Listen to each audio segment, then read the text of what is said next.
இந்த வீடியோக்குள்ள போதும் ஒரு டிஸ்க்ளைம் போட்டுறேன். இந்த வீடியோ வந்து பார்த்தீங்கன்னா பழைய வீடியோ, அதாவது இது ஒரு அப்லோட் வீடியோ தான். கிட்டத்தட்ட 4 வருஷத்துக்கு முன்னாடி நான் பேசின வீடியோ. ஆரிய கேலக்ஸி தமிழ்னு சொல்லக்கூடிய என்னோட மெயின் சேனலில் போட்டிருந்தேன் 4 வருஷத்துக்கு முன்னாடி. இப்போ இந்த வீடியோ வந்து பார்த்தீங்கன்னா நம்ம ஆரிய மல்டிவர்ஸ் தமிழில் வந்து நான் அப்லோட் பண்ணுறேன். ஏன்னு பார்த்தீங்கன்னா நிறைய பேர் வந்து சிவன் வர்சஸ் விஷ்ணு வந்து கேட்டுகிட்டே இருந்தாங்க. நான் ஏற்கனவே பேசிட்டேன். அது நிறைய பேர் வந்து லிங்க் சொல்லிட்டாரோ இந்த சேனலில் பேசணுன்றதுனால நான் மறுபடியும் பேசாமல் இந்த வீடியோ வந்து பார்த்தீங்கன்னா போட்டிருக்கேன். இந்த வீடியோ நீங்கள் பாருங்கள். பார்த்துட்டு புரியலை இவ்வளோ ப்ரோ இன்னும் எக்ஸ்பிளைன் வேணும்னு சொன்னீங்கன்னா கண்டிப்பாக சொல்லுங்கள். நான் இன்னுமே டீட்டெயிலாக எக்ஸ்பிளைன் பண்ணி நான் வீடியோ போடுறேன். இப்போதைக்கு வந்து பார்த்தீங்கன்னா இந்த வீடியோ வந்து பார்த்தீங்கன்னா ஒரு அப்லோட் வீடியோ தான். அண்ட் அது மட்டும் இல்லாமல் நீங்கள் கேட்ட நிறைய கண்டென்ட் வந்து பெண்டிங்கில் இருக்குது. அதை நான் பேசி வச்சுட்டு எடிட்டிங் ஒர்க்கில் போயிட்டுருக்கு. சனி பகவான் பவர்ஸாக இருக்கட்டும், ஜலந்தர் வர்சஸ் கணேஷாக இருக்கட்டும், அப்புறம் நிறைய வீடியோஸ் இருக்குது. நிறைய நம்ம பிரத்திங்கரா தேவி எப்படி ப்ரோ சரபா மற்றும் நரசிம்மட பவர்ஃபுல்லான்னு கேட்டிருந்தீங்க இல்லையா? ஷார்ட்ஸ் போட்டது பட் நிறைய டவுட் கேட்டிருந்தீங்க. அதுக்கு கிளியராக எக்ஸ்பிளைன் பண்ணால் வந்து பார்த்தீங்கன்னா ஒரு வீடியோ மேக் பண்ணியிருக்கேன். இன்னும் எடிட்டிங்கில் இருக்குது. ஸோ நிறைய வீடியோ எடிட்டிங்கில் இருக்குது. அது எல்லாமே சீக்கிரம் வரும். இப்போதைக்கு வந்து தற்சமயத்துக்கு வந்து பார்த்தீங்கன்னா இந்த அப்லோட் வீடியோ அப்லோட் பண்ணுறேன். ஹலோ ஃப்ரெண்ட்ஸ், நம்ம என்ன பார்க்க போகிறோம்னா விஷ்ணு அண்ட் சிவா இவங்க 2 பேருமே பார்த்தீங்கன்னா one of the most powerful god அப்படின்னு சொல்லி ஆகணும். நான் சின்ன வயசில் வந்து பார்த்தீங்கன்னா வேந்து பார்த்த கடவுள்கள் அப்படின்னு சொன்னால் இது 2 பேரை சொல்லலாம். பிகாஸ் கடவுள் அப்படின்னாலே வந்து பேசிக்காக பிரபஞ்சத்தை படைச்சவங்க அப்படி தான் நம்ம சொல்லுவோம். பிரபஞ்சத்தை உருவாக்குறது தான் கடவுள் இல்லையா? பட் இவங்களோட சக்தி வந்து பார்த்தீங்கன்னா எல்லாருக்கும் அப்பாற்பட்டதாக இருக்கும். பிரபஞ்சத்துக்கே அப்பாற்பட்ட சக்தி கொண்டவங்களாக இருப்பாங்க. இவங்களோட சக்தியை பார்த்து பார்த்தா நானே சின்ன வயசில் வியந்து போயிருக்கேன் அப்படின்னே சொல்லணும். இவங்களை பற்றி படிக்க வந்து பார்த்தீங்கன்னா என்னடா இவ்வளோ பவர்ஃபுல்லாக இருக்காங்கன்னு சொல்லி நானே பயங்கரமாக ஆச்சரியப்பட்டுட்டேன். இப்போ பார்த்துக்கவும் 2 பேரும் எவ்வளோ பவர்ஃபுல்லாக இருப்பாங்கன்னு சொல்லிட்டு நெக்ஸ்ட் என்ன மித்ராஜ் வீடியோ போடலாம்னு சொல்லிட்டு நான் ஒரு போல் போட்டுருந்தேன். அதுக்கு வந்து நிறைய பேர் வந்து பார்த்தீங்கன்னா சிவா அண்ட் விஷ்ணு தான் சொல்லியிருந்தீங்க. ஸோ சிவன் விஷ்ணுக்கும் இவங்க 2 பேரில் யார் பவர்ஃபுல், இவங்க போல் ஃபைட் வந்து யார் வின் பண்ணுவான்னு சொல்லி இந்த டாபிக் தான் கேட்டுட்டு இருந்தீங்க. ஸோ அதனால் வந்து பார்த்தீங்கன்னா இன்றைக்கி இந்த டாப்பிக்கில் யார் வின் பண்ணுவா அப்படின்றத பற்றி பேச போகிறோம். இந்த வீடியோ வந்து பார்த்தீங்கன்னா முழுக்க என்னோட ஒப்பீனியன் மட்டும் தான். ஓகே, நான் லாஸ்ட்டில் வந்து பார்த்தீங்கன்னா 2 பாயிண்ட் சொல்லுவேன். அந்த 2 பாயிண்ட் வச்சு வந்து பார்த்தீங்கன்னா இவங்க 2 பேரில் யார் பவர்ஃபுல்ன்றதை நீங்களே முடிவு பண்ணிக்கோங்க. ஓகேவா? இந்த வீடியோ வந்து பார்த்தீங்கன்னா முழுக்க என்னோட ஒப்பீனியன் தான். லாஸ்ட்டில் என்னோட ஒப்பீனியனுமே நான் சொல்லுவேன். ஓகேவா?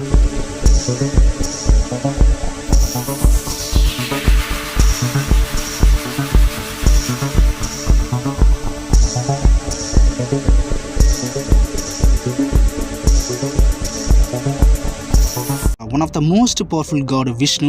இவரோட பவர்ஸை பற்றி பார்த்தீங்கன்னா என்னங்க சொல்கிறது, இவரோட பவர்ஸுக்கு எல்லையே கிடையாது அப்படின்னு சொல்லலாம். எல்லா விதமான பவர்ஸுமே இவர்கிட்ட இருக்கும். இவர் பார்த்தீங்கன்னா ரொம்ப ஓவர் பவர்ஃபுல்லான ஒரு காட் அப்படின்னு சொல்லி ஆகணும். இவரை புராண புருஷா அப்படின்னு சொல்லுவாங்க. புராணங்களே வந்து பார்த்தீங்கன்னா இவரை வச்சு தான் பேசிக்காக எழுதப்பட்டிருக்கும். பேஸாக வந்து பார்த்தீங்கன்னா இவரோட கதைகள் தான் அதிகமாக இருக்கும். நீங்கள் மற்ற எந்த புராணம் படிச்சாலும் வந்து பார்த்தீங்கன்னா மேக்ஸிமம் விஷ்ணுவோட கதைகள் கண்டிப்பாக வந்துடும். விஷ்ணு பற்றி ஒரு சின்ன குறிப்புகளாவது இருக்கும். மேக்ஸிமம் புராணங்கள் வந்து பார்த்தீங்கன்னா விஷ்ணுவை பற்றி தான் இருக்கும். அண்ட் இவர் வந்து பார்த்தீங்கன்னா 24 அவதாரங்கள் எடுத்திருக்காரு. ஒவ்வொரு அவதாரமே வந்து பார்த்தீங்கன்னா பயங்கர பவர்ஃபுல்லாக இருக்கும். அண்ட் பயங்கர தனித்துவமான தன்மையை கொண்டிருக்கும். பாகவத புராணத்தின் படி பிரம்மாவை விஷ்ணு தான் கிரியேட் பண்ணியிருப்பாரு. பிரம்மாவே வந்து பார்த்தீங்கன்னா பயங்கர பவர்ஃபுல்லான ஒரு காட் அப்படின்னு சொல்லி ஆகணும். அவரோட சக்திகள் எல்லாம் எற்றது.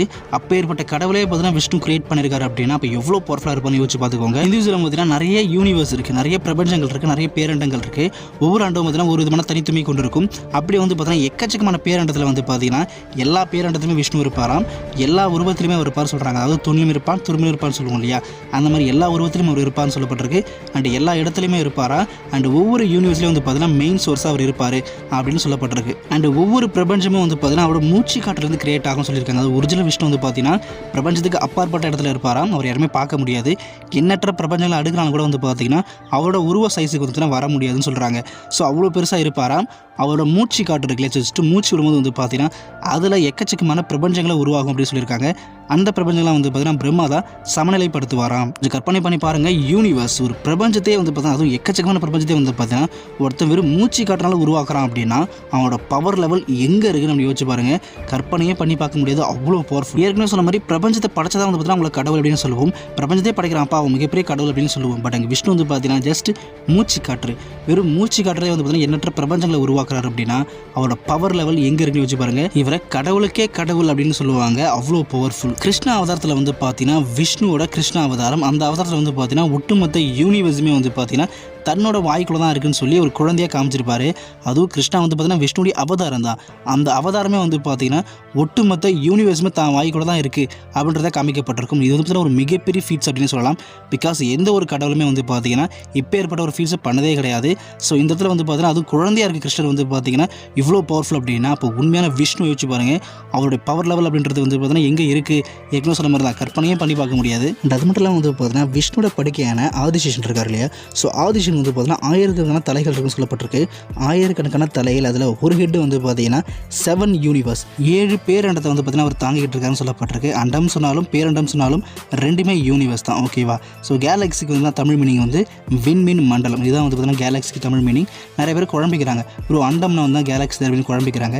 அண்டம் அப்படின்னா யூனிவர்ஸ் தான். ஸோ கேலக்ஸி வந்து பார்த்தீங்கன்னா தமிழில் விண்மீன் மண்டலம் அப்படின்னு சொல்லுவாங்க. கற்பனை பண்ணி பாருங்கள், விஷ்ணுடைய படுக்கை தான் வந்து பார்த்தீங்கன்னா ஆதிசேஷன். அவரே வந்து பார்த்தீங்கன்னா இவ்வளோ பவர்ஃபுல்லாக இருக்காரு. ஒன் ஹெட்டில் வந்து பார்த்தீங்கன்னா 7 யூனிவர்ஸ், அவருக்கு ஆயிரக்கணக்கான ஹெட் இருக்குது. இப்போ எத்தனை யூனிவர்ஸ் அவர் தாங்கிட்டு இருக்காருன்னு பார்த்துக்கோங்க. அதுவும் விஷ்ணுவோட படுக்கை மட்டும்தான் அவர். அது மட்டும் இல்லாமல் விஷ்ணு கையில் இருக்க சுதர்சன சக்கரம் வந்து பார்த்தீங்கன்னா one of the most powerful weapon அப்படின்னு சொல்லலாம். ட்ரைடனட்டிக்கு, அதாவது நம்ம திருசூலத்துக்கு ஈக்குவலான வெப்பன் அப்படின்னு சொல்லலாம். ஸோ அந்த வெப்பனை வச்சு பார்த்தீங்கன்னா இந்த ஒட்டுமொத்த பிரபஞ்சத்தை அழிச்சிட முடியும். அண்ட் அது மட்டும் வந்து பார்த்தீங்கன்னா விஷ்ணுடைய காதில் வந்து பார்த்தீங்கன்னா 2 துருகள் மாரி கீழே வந்துருக்கு, ஒரு தூசின்னு சொல்லலாம். ஸோ அந்த தூசி தான் வந்து பார்த்தீங்கன்னா மது மற்றும் கைப்படா. இவங்களாலே வந்து பார்த்தீங்கன்னா பிரபஞ்சத்தை அழிக்கவும் முடியும், பிரபஞ்சத்தை படைக்கவும் முடியுமா? யோசிச்சு பாருங்க. விஷ்ணுடைய காதிலேருந்து வந்து 2 தூசி மாதிரி தான் 2 கேரக்டர், இந்த நம்ம மது மற்றும் கைப்படா. இவங்களால பிரபஞ்சத்தை உருவாக்க முடியும்னா இப்போ விஷ்ணுவோட பவரில் வச்சு பாருங்க. அது மட்டும் இல்லாமல் மது மற்றும் கைப்படா வந்து பார்த்தீங்கன்னா பிரபஞ்சத்தை உருவாக்கி அதுக்கே கடவுளாக இருக்கணும் அப்படின்ற மாதிரி அவங்களோட எண்ணம். ஆனால் வந்து விளையாட்டுத்தனமாக நிறைய விஷயங்கள் பண்ணுவாங்க. அதனால வந்து பார்த்தீங்கன்னா கடைசியாக வதைக்கப்பட்டுருவாங்க. ஸோ மகாவிஷ்ணு எந்த அளவுக்கு பவர்ஃபுல்லான ஒரு கடவுள் அப்படின்றத பார்த்தீங்கன்னா இதில் நமக்கு கிளியராகவே தெரியுது. அண்ட் அது மட்டும் இல்லாமல் வந்து பார்த்தீங்கன்னா மகாவிஷ்ணு வந்து பார்த்தீங்கன்னா ஒரு பவுண்ட்லெஸ். விஷ்ணுவும் சரி சிவாவும் சரி இவங்க 2 பேருமே வந்து பார்த்தீங்கன்னா பவுண்ட்லெஸ். பவுண்ட்லெஸ்லாம் என்னன்னு சொல்லிட்டு பார்த்தீங்கன்னா எனக்கே வந்து பார்த்தீங்கன்னா நிறைய குழப்பம் இருந்துச்சு. ஏன்னு பார்த்தீங்கன்னா அது கிளியரான அர்த்தம் எனக்கு கிடைக்கல. நிறைய இடத்துல தேடி பார்த்தோம், நிறைய இடத்துல வந்து பார்த்தீங்கன்னா இவங்கள பவுண்ட்லெஸ் சொல்கிறாங்க. விஷ்ணுவும் சரி சிவாவும் சரி பவுண்ட்லெஸ் அப்படின்னு சொல்கிறாங்க. ஈவன் ஆதிசக்தியுமே பவுண்ட்லெஸ் அப்படின்னு தான் சொல்கிறாங்க. அதுக்கு என்ன அர்த்தம் சொல்லி தமிழில் தேடி பார்க்கும்போது தமிழில் அர்த்தமே கிடைக்கல. அதுக்கப்புறம் தான் வந்து பார்த்தீங்கன்னா ஒரு அர்த்தம் கிடச்சிது. அதுக்கு என்ன அர்த்தம் வந்து பார்த்தீங்கன்னா அது பவுண்ட்லெஸ் என்பது வந்து பார்த்தீங்கன்னா ஆம்னிபொட்டன்ட்டாக பிரேக் பண்ணுறவங்க தான் பவுண்ட்லெஸ்னு அர்த்தமாம். அதாவது சர்வசக்தி உடையவர்களை வந்து பார்த்தீங்கன்னா தூக்கடிக்கிறாங்க இல்லையா, அவங்க தான் பவுண்ட்லெஸ் ஆம். புராணங்களை பொறுத்த வரைக்கும் வந்து பார்த்தீங்கன்னா இப்படி தான் கணக்கு எடுத்துப்பாங்க. பட் ஃபிக்ஷனில் வந்து பார்த்தீங்கன்னா வேறு மாதிரி கணக்கு எடுத்துப்பாங்க. அண்ட் இந்த வேர்டுக்கு அர்த்தம் சொன்னால் தமிழ் ப்ரோ கேமருக்கு வந்து பார்த்தீங்கன்னா நன்றி தெரிவிச்சுக்கிறேன். சரி, ஓகே, வாங்க இப்போ நம்ம சிவாவை பற்றி பார்ப்போம்.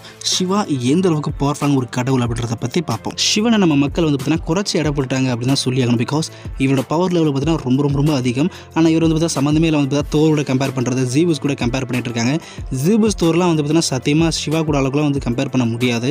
சிவாவோட பவர்ன்றது வந்து பார்த்தீங்கன்னா ரொம்ப ரொம்ப ரொம்ப அதிகம். அவர் கிரியேட்டர் ஆஃப் த மல்டிவர்ஸ் அப்படின்னா இவர் creator of the entire gods அப்படின்னு சொல்லுவாங்க. அது எல்லா கடவுள்களுமே வந்து பார்த்தீங்கன்னா இவர் தான் கிரியேட் பண்ணார் அப்படின்ற மாதிரியும் சொல்லுவாங்க. சிவபுராணத்தின்படி வந்து பார்த்தீங்கன்னா விஷ்ணுவே வந்து சிவனுடைய ஒரு பாதி தான். எப்படி சக்தி சிவனுக்கு பாதியாக இருக்காங்களோ அதே மாதிரி விஷ்ணுவும் சிவனுடைய ஒரு பாதி தான். சிவா தான் எல்லா பவர்ஸுக்குமே சோர்ஸ் அப்படின்னு சொல்கிறாங்க. எல்லா பவருமே வந்து பார்த்தீங்கன்னா இவர்கிட்ட தான் இருக்காம். ஒருவேளை இவர் இல்லை அப்படின்னா எந்த ஒரு பவருமே இருக்காதாம், யாருக்கிட்டையுமே எந்த ஒரு பவருமே இருக்காதுன்னு சொல்லப்படுது. இவர் தான் எல்லா பவருக்குமே வந்து பார்த்தீங்கன்னா சோர்ஸு. அண்ட் இந்த யூனிவர்ஸோட மொத்த சோர்ஸே வந்து பார்த்தீங்கன்னா சிவன் தான் சொல்லப்பட்டிருக்கு. அது மட்டும் இல்லாமல் வந்து பார்த்தீங்கன்னா சிவபுராணத்தின்படி சிவனுக்கு உருவமே கிடையாதுங்க. ஓகேவா? சிவனுக்கு உருவம் கிடையாது. அவருக்கு அந்த உருவத்தோட பேர் வந்து பார்த்தீங்கன்னா சங்கர் அப்படின்னு சொல்லுவாங்க, சங்கரன் அப்படின்னு சொல்லுவாங்க. ஸோ சிவனுக்கு உருவம் கிடையாது, ஈவன் விஷ்ணுக்குமே உருவம் கிடையாது. இவங்கெல்லாம் வந்து பார்த்தீங்கன்னா ஒரு பவர், அவ்வளோதான், ஒரு சுப்ரீம் பவர், இல்லை சோர்ஸ் ஆஃப் ஆல் பவர்ஸ் அப்படின்னு கூட சொல்லலாம். சிவாவோட வெப்பன்ஸ்லாம் வந்து பார்த்தீங்கன்னா சொல்லிட்டே போகலாம். முக்கியமாக திரிசூலம், அந்த வெப்பன் வந்து பார்த்தீங்கன்னா பயங்கர பவர்ஃபுல்லான வெப்பன் அப்படின்னு சொல்லலாம். ஈவன் சுதர்சன சக்கரத்துக்கு பார்த்தீங்கன்னா ஈக்குவலான ஒரு வெப்பன். இந்த வெப்பன் வச்சு பார்த்தீங்கன்னா நம்ம டிஸ்ட்ராய் பண்ணிடலாம், ஒட்டுமொத்த யூனிவர்ஸுமே டிஸ்ட்ராய் பண்ணிடலாம். பிகாஸ் சிவா த டிஸ்ட்ராயர் அப்படின்னு சொல்லுவாங்க. பட் ஆக்சுவலி வந்து பார்த்தீங்கன்னா சிவா டிஸ்ட்ராயர் கிடையாது, ருத்ரன் தான் டிஸ்ட்ராயர். ருத்ரன் தான் வந்து பார்த்தீங்கன்னா உண்மையான டிஸ்ட்ராயர். பட் சிவா டிஸ்ட்ராயர்னு சொல்லுவாங்க, அது தப்பு. சிவா டிஸ்ட்ராயர் கிடையாது. அதாவது ருத்ரன் சிவனோட ஒரு அவதாரம் தான். பட் சிவன் வந்து பார்த்தீங்கன்னா மொத்தமாக 19 அவதாரம் எடுத்திருக்காரு. ஒவ்வொரு அவதாரமும் பார்த்தீங்கன்னா பயங்கர பவர்ஃபுல்லான அவதாரமாக இருக்கும். பட் விஷ்ணு அளவுக்கு வந்து பார்த்தீங்கன்னா ஃபேமஸ் ஆகலை. பட் இருந்தாலும் பார்த்தீங்கன்னா இந்த 19 அவதாரமும் ரொம்ப பவர்ஃபுல்லான ஒரு அவதாரங்கள் தான். Kali Devi one of the most powerful காடஸ்ன்னு சொல்லுவாங்க. அவங்க வந்து பயங்கர பவர்ஃபுல்லான ஒரு காடஸஸ். அவங்க டான்ஸ் ஆனாங்க வந்து பார்த்தீங்கன்னா யூனிவர்ஸே ஷேக் ஆகுமாம், அந்த அளவுக்கு பயங்கர பவர்ஃபுல். அவங்க வந்து பார்த்தீங்கன்னா சிவா மேலே காஸ்மிக் டான்ஸ் ஆடிருக்காங்க. அப்போ அவங்களுடைய ஃபோர்ஸ், அவங்க காலை வேகமாக அழுத்துறாங்க இல்லையா, அந்த ஃபோர்ஸ் வந்து பார்த்தீங்கன்னா சத்தியமாக தரையெல்லாம் தாங்கவே தாங்காது. ஸோ ஆனால் சிவன் வந்து பார்த்தீங்கன்னா தாங்கியிருக்காரு. சிவனோட நெஞ்சில் பார்த்தீங்கன்னா அவங்க டான்ஸ் ஆடிருக்காங்கன்னு சொல்லப்பட்டிருக்கு. அவங்களுடைய மேக்ஸிமம் ஃபோர்ஸ் வந்து பார்த்தீங்கன்னா அந்த காலை வச்சு வேகமாக தட்டுவாங்களே கீழே டான்ஸ் ஆடும்போது. உங்களுக்கு தெரியும் டான்ஸ் ஆடும்போது பார்த்தீங்கன்னா எப்படி குதிப்பாங்கன்னு சொல்லிட்டு அது எல்லாத்தையும் பார்த்தீங்கன்னா சிவா தாங்கியிருக்காருன்னு சொல்லப்பட்டிருக்கு. அப்படி இருந்தும் சிவாவுக்கு ஒன்றுமே ஆகலை அப்படின்னு சொல்லப்பட்டிருக்கு. சிவாவோட பவர்ஸ் வந்து பார்த்தீங்கன்னா இன்ஃபினிட்டி. அவங்க பவர்ஸுக்கு எல்லையே கிடையாது. என்ன வேணாலும் அவரால் பண்ண முடியும். அவரால் இதான் பண்ண முடியும், இதான் பண்ண முடியலாம் கிடையாது. என்ன வேணாலும் பண்ண முடியும். விஷ்ணுக்கு தெரியாத ஒன்று இருக்கா, இல்லை பிரம்மாவுக்கு தெரியாத ஒன்று இருக்கா. பட் அவங்களே வந்து பார்த்தீங்கன்னா கண்டுபிடிக்க முடியாது. சிவாவோட ஆரம்பம் எங்கே இருக்குது, முடிவு எங்கே இருக்குன்னு கண்டுபிடிக்க முடியாது. தாடி எங்கே இருக்குது, முடி எங்கே இருக்குன்னு கண்டுபிடிக்க முடியாது அப்படின்னு சொல்லுவாங்க. யோசிச்சு பாருங்கள் எவ்வளோ பவர்ஃபுல் அப்படின்றது. பட் இது வந்து பார்த்தீங்கன்னா விஷ்ணு வந்து பார்த்தீங்கன்னா நடிச்சார், அவர் நாடகம் பண்ணார். ஈவன் சிவனும் நாடகம் பண்ணார். எல்லாமே ஒரு நாடகம் தான் அப்படின்ற மாதிரி சொல்கிறாங்க. அதனால் வந்து இதை வந்து கன்ஃபார்ம் எடுத்துக்க முடியாது. இதில் யார் பவர்ஃபுல்ன்றது நம்ம கன்ஃபார்ம் எடுத்துக்க முடியாது. பட் இருந்தாலும் இதையுமே பார்த்தீங்கன்னா நம்ம ஒரு ப்ரூஃபாக தான் எடுத்துக்கணும். அண்ட் சிவாவில் வந்து பார்த்தீங்கன்னா ஜஸ்ட் ஒன் தாட், ஒரு தாட் மூலிமா வந்து பார்த்தீங்கன்னா எக்கச்சக்கமான பிரபஞ்சங்கள் அழிக்க முடியுமா? எஸ், ஒரே ஒரு சிந்தனை மட்டும் தான். ஜஸ்ட் சிந்திச்சார் மட்டும் போதும், நினச்சாலே போதும், பிரபஞ்சத்தை ஆக்கவும் முடியும், அழிக்கவும் முடியும். யோசிச்சு பாருங்கள், ஜஸ்ட் இதோட சிந்தனை மூலிமா, நினைக்கிறது மூலிமா ஒருத்தன் பிரபஞ்சத்தை ஆக்கவும் முடியும், அழிக்க முடியும் அப்படின்னா அவன் எவ்வளோ பர்ஃபார்ம் பண்ணுறதை யோசிச்சு பார்த்துக்கோங்க. ஏற்கனவே சொன்ன மாதிரி இவரும் பார்த்தீங்கன்னா பவுண்ட்லெஸ் தான், ஆம்னிபோட்டன்ட் கேரக்டர்ஸை வந்து பார்த்தீங்கன்னா தூக்கடிக்கக்கூடிய ஒரு கடவுள். அது மட்டும் இல்லாமல் இவரோட நெற்றிக்கிலேருந்து வந்து பார்த்தா வந்து பார்த்தீங்கன்னா முருகப்பெருமானே வந்து பார்த்தீங்கன்னா சூரபத்மனை விதம் பண்ணியிருப்பார். சூரபத்மன் வந்து பார்த்தீங்கன்னா 1008 அண்டங்களை ஆண்டவன். ஸோ அவ்வளோ பெரிய கேரக்டரை வந்து பார்த்தீங்கன்னா நம்ம முருகனை வதம் பண்ணியிருப்போம் அது குழந்தையாக இருக்கும் போதே. ஸோ முருகன் வந்து பார்த்தீங்கன்னா சிவனோட நெற்றிக்கிலேருந்து வந்த ஒரு சின்ன பவர் தான். ஸோ அவ்வளோ போராக இருக்கார் அப்படின்னா அப்போ சிவனோட பவர்ஸை வச்சு பாருங்கள், கற்பனைக்கு எட்டாது. சரி, ஓகே, இப்போ நம்ம கன்க்ளூஷனை பார்க்குறது சின்னதாக இவங்க 2 பேருக்கு வார் நடந்திருக்கா அப்படின்றத பற்றி பார்ப்போம். நிறைய இடத்துல வந்து பார்த்தீங்கன்னா இவங்களுக்கு வார் நடந்திருக்குன்னு சொல்கிறாங்க. பட் எனக்கு பெருசாக வந்து பார்த்தீங்கன்னா அது மேலே நம்பிக்கை கிடையாது. பிகாஸ் இந்த வாரில் வந்து ரொம்ப சில்லியான காரணமாக இருக்கும். எதுக்காக சண்டை, இதுக்காக ஒரு கடவுள் அடிச்சுப்பாங்க அப்படின்ற மாதிரி எனக்கு கேட்க தோணும். ரொம்ப சில்லியான காரணமாக இருக்கும். அது மட்டும் ஃபைட் வந்து பார்த்தீங்கன்னா ரொம்ப சிம்பிளாக தான் இருக்கும். பட் எனக்கு தெரிஞ்சு வந்து பார்த்தீங்கன்னா அது எல்லாமே வந்து பொய்யான கதைகள். அதாவது பிற்காலத்தில் வந்து பார்த்தீங்கன்னா நிறைய விஷயம் மாற்றி எழுதிருப்பாங்களே, அந்த மாதிரி அதுவுமே பார்த்தீங்கன்னா மாற்றி எழுதப்பட்ட ஒரு பொய்யான கதை தான். என்ன பொறுத்து வந்து எனக்கு தெரிஞ்ச வரைக்கும் சிவா விஷ்ணு ஃபைட் பண்ணது வந்து பார்த்தீங்கன்னா நரசிம்மர் சரபாவதர ஃபைட் மட்டும் தான் எனக்கு தெரிஞ்சு பார்த்தீங்கன்னா அது ஒரு பெஸ்ட்டு ஃபைட்னு சொல்லுவேன். மேபி அது மட்டும் நடந்திருக்கலாம், மற்றதெல்லாம் வந்து பார்த்தீங்கன்னா மேபி நடக்காமல் இருந்திருக்கலாம், மற்றதெல்லாம் பார்த்தீங்கன்னா ஒரு உருட்டாக கூட இருந்திருக்கலாம். நரசிம்ம அவதாரம் one of the most powerful அவதாரம், காளிக்கு ஈக்குவல் அப்படின்னு சொல்லலாம். ஆல்மோஸ்ட் காளிக்கு ஈக்குவலாக வந்துருவார் நரசிம்மர். அப்பேற்பட்ட நரசிம்மரே வந்து பார்த்தீங்கன்னா சிவா ஜஸ்ட் 1 பஞ்ச் மூலியமாக வந்து பல உலகங்கள் வந்து பார்த்தீங்கன்னா தாண்டி விழுந்திருக்கான்னு சொல்லப்பட்டிருக்கு. அதுக்கப்புறம் பார்த்தீங்கன்னா நரசிம்ம அவதாரத்தை வந்து வதைக்கிறதுக்காக சர்வேஸ்வர அவதாரம் எடுத்து நரசிம்மரை வதைச்சிருப்பாரு. அண்ட் இது வந்து பார்த்தீங்கன்னா விஷ்ணுவோட அனுமதியோட நடந்துச்சு அப்படின்ற மாதிரி சில பீப்புள் சொல்லுவாங்க. அதுவும் வந்து கரெக்டாக இருக்காது, நம்ம கரெக்டாக தெரியாது, யார் தான்ப்பா போகிறோம் கரெக்டாக தெரியாது. பட் நரசிம்ம அவதாரம் என்பதெல்லாம் பார்த்தீங்கன்னா மேபி இருக்கலாம், மேபி வந்து பார்த்தீங்கன்னா சிவா வின் பண்ணியிருக்கலாம். பட் டேரெக்டாக விஷ்ணு சிவாவும் டேரெக்டாக மோதிக்கிட்டா யார் வின் பண்ணுவா அப்படின்றது பார்த்தீங்கன்னா ஒரு மிகப்பெரிய டவுட்டு. சிவா விஷ்ணு ஒன்றா சேர்ந்து பார்த்தீங்கன்னா வில்லு விட்டாங்க அப்படின்னு சொல்லப்பட்டது. அதில் வந்து பார்த்தீங்கன்னா ஆல்மோஸ்ட் விஷ்ணுவோட வில்லு தான் வந்து கொஞ்சம் பவர்ஃபுல்லாக இருந்த மாதிரி சொல்லப்பட்டிருக்கு. பட் இதில் வந்து பார்த்தீங்கன்னா சிவா விட்டு கொடுத்துட்டாரு அப்படின்ற மாதிரி சொல்கிறாங்க. சிவா வந்து வேணும்னே தான் அப்படி பண்ணார் அப்படின்ற மாதிரி சொல்கிறாங்க.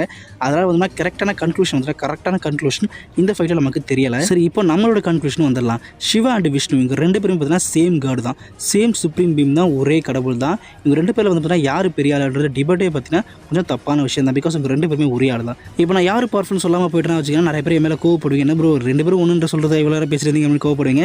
பட் இப்போ நான் என்னோட ஒப்பீனியன் சொல்கிறேன், யார் பவர்ஃபுல்ன்றது. ஏற்கனவே சொன்ன மாதிரி தான் விஷ்ணுவால் வந்து பார்த்தீங்கன்னா தன்னோட மூச்சு காட்டுற மூலிமா பிரபஞ்சங்களை உருவாக்க முடியும். சிவனால் வந்து பார்த்தா தன்னோட சிந்தனை மூலிமா பிரபஞ்சங்களை உருவாக்க முடியும். ஸோ இப்போ சிந்திக்கிறது, மூச்சு விடுறது, இந்த 2த்தில் எது ஈஸியான வழி, இது எது ஈஸியான விஷயமோ அவங்க தான் பவர்ஃபுல். ஸோ நீங்கள் என்ன காய்ச்சி நினைக்கிறீங்க, 2த்தில் எது ரொம்ப ஈஸியான விஷயமா நினைக்கிறீங்க? என்ன கேட்டிங்கன்னா நான் சிந்திக்கிறது அப்படின்னு தான் சொல்லுவேன். பிகாஸ் மூச்சு விடுறது அப்படின்றது பார்த்தீங்கன்னா ஒரு செயல் தான். சிந்திக்கிறது வந்து பார்த்தீங்கன்னா சிந்திக்கிறது செயல் கிடையாது, அது சிந்தனை தான். ஓகேவா? ஸோ செயலை விட வந்து பார்த்தீங்கன்னா சிந்திக்கிறது வந்து பார்த்தீங்கன்னா ரொம்ப ஈஸியான விஷயம். எக்ஸாம்பிளுக்கு சொல்லணும் பார்த்தீங்கன்னா பக்கத்தில் ஒரு வாட்டர் பாட்டில் இருக்குது உங்களுக்கு பக்கத்தில். ஸோ நீங்கள் வந்து அந்த வாட்டர் பாட்டிலை எடுக்கணும். இப்போது அந்த வாட்டர் பாட்டிலை வந்து பார்த்தீங்கன்னா நீங்கள் நினச்சால ஆட்டோமேட்டிக்காக கையில் வந்தால் எப்படி இருக்கும், இல்லை நீங்கள் எடுத்தால் எப்படி இருக்கும்? நீங்களே எடுக்கிறீங்க பார்த்தீங்களா, அதுதான் பார்த்தீங்கன்னா செயல். பட் நீங்கள் நினச்ச உடனே பார்த்தீங்கன்னா ஆட்டோமேட்டிக்காக கைக்கு வந்தது பார்த்தீங்களா, அதுதான் பார்த்தீங்கன்னா சிந்தனை. ஸோ சிந்தனை மூலிமா பவர் யூஸ் பண்ணுறவங்க, தன்னோட மூச்சு காட்டுற மூலிமா யூனிவர்ஸை கிரியேட் பண்ணுறவங்க. ஸோ இவங்க 2 பேரும் யார் பவர்ஃபுல்னு கேட்டிங்கன்னா என்னோட பாயிண்ட் ஆஃப் வியூ என்ன சொல்கிறேன் அப்படின்னா சிந்திக்கிறது மூலிமா பிரபஞ்சத்தை உருவாக்குறவன் தான் பவர்ஃபுல். அது மட்டும் இல்லாமல் இன்னொரு பாயிண்ட் இருக்குங்க. என்னன்னு கேட்டிங்கன்னா பொதுவாகவே வந்து கோவில் சிற்பங்களை வந்து பார்த்தீங்கன்னா எல்லா தெய்வங்களுக்கும் வந்து தொப்புள் வடிவமைக்கப்பட்டிருக்கும். மேக்ஸிமம் கடவுளுக்கு வந்து பார்த்தீங்கன்னா தொப்புள் வடிவமைக்கப்பட்டிருக்கும். விஷ்ணுக்குமே வந்து பார்த்தீங்கன்னா தொப்புள் வடிவமைக்கப்பட்டிருக்கும். பட் சிவாவுக்கு வந்து பார்த்தீங்கன்னா பழைய சிற்பங்கள்லாம் வந்து பார்த்தீங்கன்னா தொப்புள் வடிவமைக்கப்பட்டிருக்காது. அவருக்கு தொப்புள் எங்கேயுமே வந்து பார்த்தீங்கன்னா வடிவமைக்கப்பட்டிருக்காது. ஸோ எந்த கோயிலும் பார்த்தீங்கன்னா வடிவமைக்கப்பட்டிருக்காது. இதில் என்ன ப்ரோ இருக்குன்னு கேட்டிங்கன்னா இங்கே தான் ஒரு விஷயம் இருக்குது. ஹிந்துசம் கோட்பாடு படி வந்து பார்த்தீங்கன்னா ஒருவனுக்கு தொப்புள் இருந்துச்சு அப்படின்னா அவங்களுக்கு மேலே ஒருத்தவங்க இருக்காங்கன்னு அர்த்தமாகுமாம். பட் சிவாவுக்கு வந்து பார்த்தீங்கன்னா தொப்புளே கிடையாது. எந்த கோயிலுமே பார்த்தீங்கன்னா ஒரு தொப்புள் வடிவமைக்கப்படலை. ஸோ அப்படி பார்க்கும்போது பார்த்தீங்கன்னா அவருக்கு மேலே யாருமே கிடையாது. ஸோ விஷ்ணுக்கு வந்து பார்த்தீங்கன்னா தொப்புள் வடிவமைக்கப்பட்டிருக்கும். ஸோ மேபி வந்து பார்த்தீங்கன்னா விஷ்ணுவை விட சிவன் ஒரு படி மேலே இருக்கலாம். நான் இந்த 2 பாயிண்ட்டை வச்சு தான் சொன்னேன். இது முழுக்க என்னோட ஒப்பீனியன் தான். ஓகேவா? ஸோ நான் தேடி பார்க்கும்போது எனக்கு கிடைச்ச பாயிண்ட்டை வச்சு தான் சொல்கிறேன். ஓகேவா? மற்றபடி பார்த்தீங்கன்னா விஷ்ணுவும் சிவனும் ஒரே கடவுள் தான், 2 பேரும் சேம் பர்சன் தான். ஸோ நீங்கள் என்ன கைஸ் நினைக்கிறீங்க, யார் பவர்ஃபுல், விஷ்ணு பவர்ஃபுல்லா சிவன் பவர்ஃபுல்லா? நான் ஏற்கனவே சொன்ன மாதிரி 2 பேருமே ஒரே கடவுள் தான், 2 பேரும் பார்த்தீங்கன்னா சேம் பவர்ஸ் தான். பட் ஒரு சில பாயிண்ட் வச்சு பார்க்கும்போதுனா சிவன் ஒரு படி மேலே இருக்க மாதிரி தெரியுது. மற்றபடி வந்து பார்த்தீங்கன்னா 2 பேரும் சேம் பவர்ஸ் தான். உடனே பார்த்தீங்கன்னா என்கிட்ட வந்து சண்டை போடாதீங்க ப்ரோ, விஷ்ணு தான் பவர்ஃபுல் சிவா தான் பவர்ஃபுல், சண்டை போடாதீங்க. ஏற்கனவே சொன்ன மாதிரி 2 பேருமே ஈக்குவல் தான். ஓகேவா? பட் 2 பாயிண்ட் வந்து பார்த்தீங்கன்னா எக்ஸ்ட்ரா சிவனுக்கு கிடச்சிருக்கு, அவ்வளோதான். மற்றபடி வந்து பார்த்தீங்கன்னா 2 பேரும் ஈக்குவல் தான். ஸோ இவ்வளோ நேரம் வீடியோ பார்த்து எல்லாருக்குமே ரொம்ப நன்றி. இதே மாதிரி ஒரு நல்ல வீடியோவில் மீண்டும் சந்திக்கிறேன். Thank you so much.